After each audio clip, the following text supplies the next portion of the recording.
በጊዜ ግቡ በሚለው መሪ ቃል መጓዛችን የስኬታችን ምንጭ ነው። የዛሬን ብቻ ሳይሆን የወደፊት ፍላጎቶን መረዳታችን ልዩነታችን ነው። በከተማችን ተወዳጅ ሰፈር ሳር ቤት ቫቲካን ኤምባሲ ጎን በሚገኘው ሳይታችን ላይ ዘመናዊ አፓርትመንቶችና ሱቆችን ሽያጭ ጀምረናል። የከተማው ግዙፍ ጂምናዚየምና የህፃናት መጫወቻ ከሀገርኛ እስከ ኤዥያ ምግቦች በአማራጭነት የሚያገኙበት ፉድ ኮርት የዚሁ ሳይት አካል ነው። ከባለ አንድ መኝታ ጀምሮ የአፓርትመንት አማራጮች አሉን። ለአጭር ጊዜ የሚቆየው የማስታወቂያ ዋጋ ከ350 ሺህ ብር ቅድመ ክፍያ ጀምሮ በሳር ቤት የቤትና የሱቅ ባለቤት መሆን ይችላሉ። ይደውሉልን በ0999027273 በዋትሳፕ እንደዚሁም በቴሌግራም አማራጮች ያገኙናል። ጀምቦሮ ሪል ስቴት በጊዜ ግቡ። እነሆ ሰላምና ጸጥታው ተረጋግቶ ምዕመናን ወደ ቅድስቲቱ ኢየሩሳሌም በደስታና በገፍ እየተጓዙ ነው። ለእርሶም ሰዓቱ አሁን ነው። የ15 ዓመታት የካበተ የአስጎብኝነት ልምድ ያለው አፍሮ ሆሊላንድ የጌታችንን ልደት በተወለደባት በቤተልሔም አብረንና ክብር ይሎታል። በቆይታችን በተለያዩ ቅዱሳን መካናት ተራ በተራ ቆይታ ማድረግ ብቻ ሳይሆን በዮርዳኖስ እንጠመቃለን፣ ጎሎጎታን እንሳለማለን። ሌላም የጉብኝት ስፍራዎቻችን በሙሉ ፍጹም ሰላም በመሆናቸው እርሶም ወዳጅ ዘመዶችዎን ጋብዙና ተመረቁ። በተለያዩ ዓለማት የምትኖሩ ኢትዮጵያውያን በሙሉ ከዘመዶቻችሁ ጋር እዛው ቅድስት ኢየሩሳሌም ውስጥ የማይረሳ ቀጠሮ ያድርጉ። አድራሻ ቦሌ መድኃኔዓለም ሞርኒንግ ስታር ሞል ሁለተኛ ፎቅ፣ ስልክ ቁጥር 0988 181818። ከውጭ አገር ለምትደውሉ በዋትሳፕ 0930 011998። ጌታችን ኢየሱስ ክርስቶስ የተመላለሰባትን ከተማ እንደመርገጥ ምንኛ በረከት ይኖራልን! አፍሮ ሆሊላንድ አስጎብኝና የጉዞ ወኪል።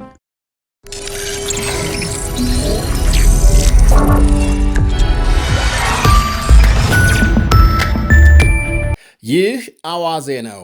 የዕለቱን ዋና ዋና ጉዳዮች እንመለከታለን። በላይ በቀለ ነኝ።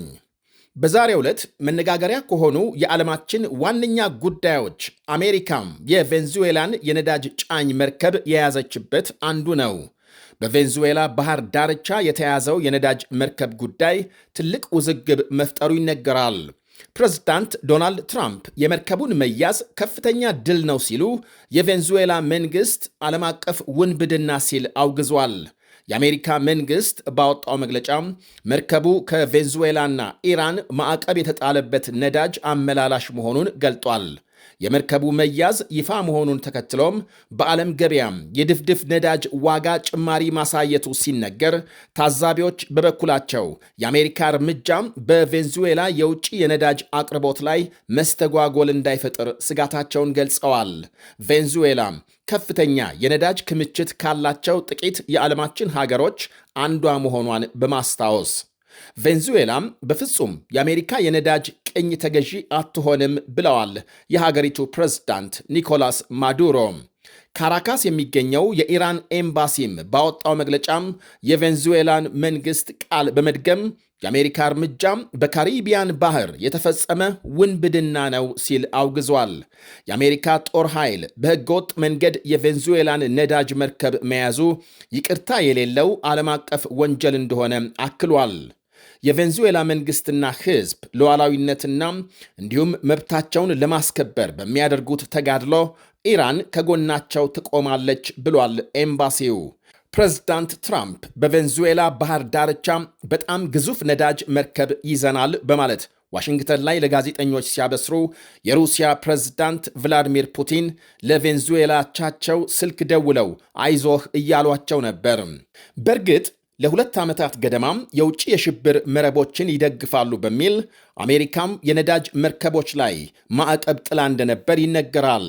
በአንድ ግዙፍ መርከብ ላይ ከሚያንዣብብ የጦር ሄሊኮፕተር ወታደሮች በገመድ ወርደው መርከቡን ሲቆጣጠሩ የሚያሳይ ቪዲዮ የወጣ ሲሆን፣ ለዚህና ለተመሳሳይ ግዳጅ የሚሰማሩ ሄሊኮፕተሮች በካሪቢያን ባህር ከተሰማራው ንብረትነቱ የአሜሪካ ከሆነ የዓለማችን ግዙፍ መርከብ የሚነሱ ናቸው። በዚህኛው የነዳጅ መርከቡን ለመያዝ በተካሄደ ዘመቻም 2 ሄሊኮፕተሮች፣ 20 የባህርና የምድር ጦር ኮማንዶዎች መሳተፋቸው ሲታወቅ፣ የአሜሪካም መከላከያ ሚኒስትር ፒት ሄግሴት ዘመቻውን ሲከታተሉ እንደነበር ተመልክቷል። የ20 ዓመት ዕድሜ ያለው ይኸው ስኪፐር የተባለው መርከብ የኢራን ብሔራዊ ዘብና የሊባኖሱን ሄዝቦላህን ለመደገፍ በተዘረጋ መረብ እጁ አለበት በሚል የአሜሪካ መንግሥት በ2022 ማዕቀብ ጥሎበት እንደነበር ዘግይተው የወጡ መረጃዎች አሳይተዋል። ስኪፐር በአሜሪካ ጦር በተያዘበት ጊዜም የቬንዙዌላ ጎረቤት የትንሿን ሀገር የጉያናን ሰንደቅ ዓላማ ሲያውለበልብ ነበር። የቬንዙዌላ ሀገር ውስጥ ጉዳይ ሚኒስትር ዲዮስዳሎ ካቤሎ በበኩላቸው አሜሪካንን ገዳይ፣ ዘራፊና ወንበዴ በማለት ሲዘልፉ ጃክ ስፓሮ መሪ ተዋናይ የሆነበትን ፓይረትስ ኦፍ ደ ካሪቢያን የተባለውን ፊልም ማጣቀሻ አድርገው አቅርበዋል። ጃክ ስፓሮ በፊልሙ ጀግና ሲሆን፣ እነዚህ ግን የአሜሪካ መሪዎችን ማለታቸው ነው የባህር ላይ ወንጀለኞች ናቸው ሲሉ ወርፈዋል። ኒኮላስ ማዱሮ በፈንታቸው ጦርነቱን ለተቃወሙ የአሜሪካ ዜጎች ዶን ወሪ ቢሃፒ የተሰኘውን ቆየት ያለ ዜማ መጋበዛቸው ሲነገር የሙዚቃ ግብዣው የመርከቡን መያዝ ዜና ከሰሙ በኋላ ይሁን አስቀድሞ ለጊዜው የታወቀ የለም። ለዩክሬን አዲስ የሰላም ዕቅድ ለአሜሪካ መሪ ዶናልድ ትራምፕ ማቅረባቸውን የጀርመን ቻንስለር ፍሬድሪክ ሜርዝ አስታወቁ። አወዛጋቢውን የመሬት ጉዳይ ጨምሮ ለዩክሬን ይበጃል የተባለ ነው አዲሱ የሰላም ዕቅድ። አዲስ በተከለሰው በዚሁ ዕቅድ የዩክሬን ፕሬዝዳንትና ሕዝባቸው በዋናነት ሊመልሱት የሚገባ የመሬት ጉዳይ ማካተቱን የጀርመኑ መሪ ጠቅሰዋል። ይህንኑ ለፕሬዝዳንት ትራምፕ ግልጽ ማድረጋቸውን ከ4 ዓመት ስቃይ በኋላም የዩክሬን ሕዝብ የማይቀበለውን የሰላም ዕቅድ ዜሌንስኪ ለብቻቸው እንዲፈርሙ ማስገደድ ፍጹም ስህተት ነው ብለዋል የጀርመኑ መሪ ቀደም ሲል በፕሬዝዳንት ትራምፕ የቀረበውን ሐሳብ። አሁን የተሻሻለው ሰነድ ግን ዩክሬን በማትጎዳበት ሁኔታ የተዘጋጀ ነው ያሉት ሜርዝ በዚህ ጉዳይ ላይ ከትራምፕ ጋር በስልክ ገንቢ ውይይት ማካሄዳቸውን ገልጸዋል። ትራምፕ ከፈረንሳይ ከብሪታንያና ከራሳቸው ከዜሌንስኪ ጋር በስልክ ማውራታቸው ታውቋል። ፕሬዝዳንቱ በአብዛኛው ለሩሲያም ያደላ ነው የተባለውን የሰላም ዕቅድ ዜሌንስኪ እንዲቀበሉ ግፊት ሲያደርጉ መቆየታቸውና አሁን በስልክ ያናገሯቸውን መሪዎችንም እንቅፋት ሆነዋል በማለት መውቀሳቸው ይታወሳል።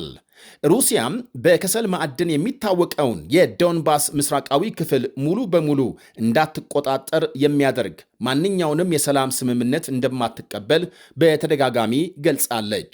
በከፍተኛ የከሰል ማዕድን የሚታወቀው ዶንባስ ግዛት በጥቂቱ 60 ቢሊዮን ቶን የከሰል ክምችት እንዳለው ይነገራል።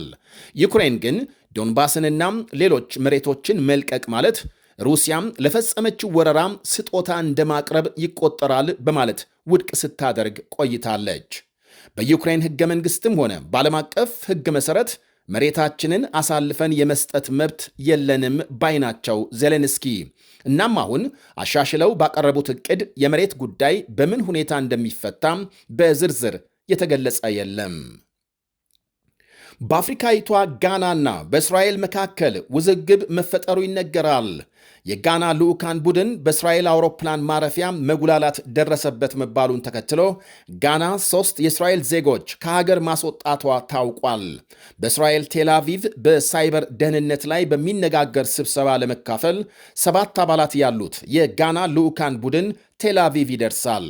በአውሮፕላን ጣቢያ ምክንያቱ ባልተገለጸ ሁኔታም የልዑካን ቡድኑ አባላት ለ5 ሰዓታት ተይዘው መታሰራቸው ተመልክቷል። ከእስር ከተለቀቁ በኋላም ከልዑካኑ አባላት መካከል 3ቱ ወደ ጋና እንዲመለሱ ሲደረግ የጋና ውጭ ጉዳይ ሚኒስቴርም ድርጊቱን አሳፋሪ በማለት አውግዟል። በጋና የእስራኤል ኤምባሲ ከፍተኛ ዲፕሎማት በጋና መንግሥት ተጠርተው ማብራሪያ የተጠየቁ ሲሆን የተፈጠረውን ችግር ለመፍታት ቃል መግባታቸው ታውቋል። የጋና መንግሥት በምትኩም አክራ የገቡ 3 የእስራኤል ዜጎች ከአውሮፕላን ጣቢያ ወደ ሀገራቸው እንዲመለሱ አድርጓል። ከቅርብ ጊዜ ወዲህ በጋናና እስራኤል መካከል ውጥረት መፈጠሩ ሲነገር ምናልባትም እስራኤል በኳታር የፈጸመችውን የአየር ጥቃት ጋና አውግዛም ካወጣችው መግለጫ ጋር ሳይገናኝ እንደማይቀር ይገመታል። የሁለቱ ሀገሮች ውዝግብ የአሜሪካ ፕሬዝዳንት ዶናልድ ትራምፕ በአንድ በኩል ሕገወጥ ስደተኞችን በጅምላ እያፈሱ ሲያስወጡ፣ በሌላ በኩል ለሀብታሞች የሚሰጥ $1 ሚሊዮን የወርቅ ካርድ ቪዛ ይፋ ማድረጋቸው ተሰምቷል። ይህንን ቪዛ ለማግኘት የሚያመለክቱ ግለሰቦች ብቁ መሆናቸው በሚገባ ታይቶ ከተረጋገጠ ቀጥታ ዜግነት ማግኘት የሚችሉበት መንገድ ይፈጠራል። ትራምፕም በመገናኛ ብዙሃን ገጻቸው ላይ እጅግ የሚያስደንቅ ታላላቅ የአሜሪካ ኩባንያዎቻችን በስተመጨረሻም አቻ የማይገኝለት ተሰጧቸውን ጠብቀው ማቆየት ይችላሉ ሲሉ ጽፈዋል። የትራምፕ የወርቅ ካርድ ፕሬዝዳንቱ ወደ ስልጣን እንደመጡ ይጀምራል ተብሎ ነበር። የቪዛው አይነት ፕላቲኒየም ደረጃ ላይ አለ የተባለ ሲሆን $5 ሚሊዮን መክፈል ለሚችሉ ደግሞ ልዩ የታክስ እፎይታ ጊዜ እንደሚሰጥ ተመልክቷል። ይህ አዋዜ ነው። በጊዜ ግቡ በሚለው መሪ ቃል መጓዛችን የስኬታችን ምንጭ ነው። የዛሬን ብቻ ሳይሆን የወደፊት ፍላጎቶን መረዳታችን ልዩነታችን ነው። በከተማችን ተወዳጅ ሰፈር ሳር ቤት ቫቲካን ኤምባሲ ጎን በሚገኘው ሳይታችን ላይ ዘመናዊ አፓርትመንቶችና ሱቆችን ሽያጭ ጀምረናል። የከተማው ግዙፍ ጂምናዚየምና የሕፃናት መጫወቻ ከሀገርኛ እስከ ኤዥያ ምግቦች በአማራጭነት የሚያገኙበት ፉድ ኮርት የዚሁ ሳይት አካል ነው። ከባለ አንድ መኝታ ጀምሮ የአፓርትመንት አማራጮች አሉን።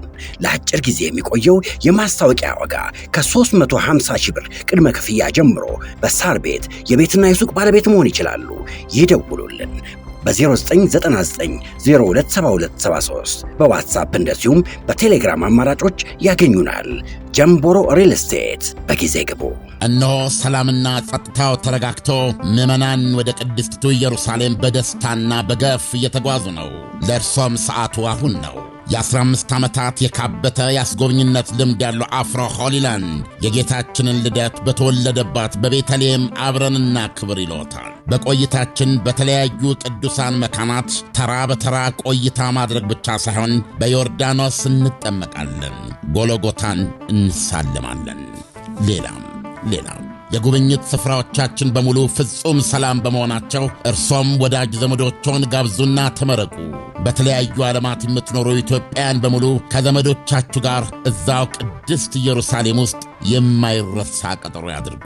አድራሻ ቦሌ መድኃኔዓለም ሞርኒንግ ስታር ሞል ሁለተኛ ፎቅ፣ ስልክ ቁጥር 0988 181818። ከውጭ አገር ለምትደውሉ በዋትሳፕ 0930 011998። ጌታችን ኢየሱስ ክርስቶስ የተመላለሰባትን ከተማ እንደ መርገጥ ምንኛ በረከት ይኖራልን! አፍሮ ሆሊላንድ አስጎብኝና የጉዞ ወኪል